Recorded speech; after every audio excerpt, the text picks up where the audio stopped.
All right, I've got a bunch more of your audience questions here. Let's go through some of these. When was the last time you returned food at a restaurant? Why? Was there a hair in your soup, a fly in your potatoes, overcooked, uncooked? I remember the last time I did this, Lewis. It was actually at a restaurant where I had ordered a very, very basic chicken dish. Expensive restaurant, supposed to be a nice place. And it was a chicken breast that was essentially hard as a rock. It was completely cooked, probably overcooked, but I don't honestly know how you can even make those thick pieces of chicken in a way that's edible, but it was disgusting. I rarely send anything back. I just told the waitress, I can't eat this. I never do this, but I just can't eat this. It's 6 inches thick and it's rock hard. How can anyone eat that? I couldn't even cut through it with a knife. Right. When's the last time you sent something back, or do you never do that? You'll eat whatever you're given. I honestly can't remember a time when I had something that was so bad that I had to do that. Really? I mean, first of all, I don't go out to eat nearly as often as you. Right. I don't feel like I go out to eat that often either.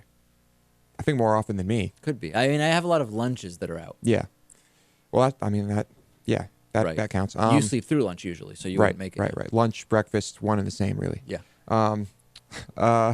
So yeah, I can't remember. I can't remember doing it. Yeah, don't remember. There's actually a Chinese restaurant in the area that I've stopped going to because once I went and everybody in my, they bring out water before anybody orders anything. They just put the water on the table. And everybody in my party had a fly in the water. And it wasn't just a piece of the same fly. There was a completely separate fly in each person's water. And Sounds like it was that almost deliberate. Yeah, it was very weird. And when I explained it to the waitress, she started shaking violently. It was bizarre. She started violently shaking and apologizing. And she went over to the manager, and the manager really bitched her out in a very loud, public way.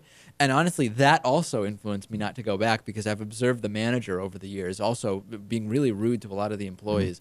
I said, no more. There's plenty of Chinese restaurants to go. I know the place you're talking about, and I have not been a fan of that place for probably close to 8 years now, a decade. Yeah, it's been open for a while. All right, so that's my story. I'm sure people have much worse ones than that. I've probably been lucky.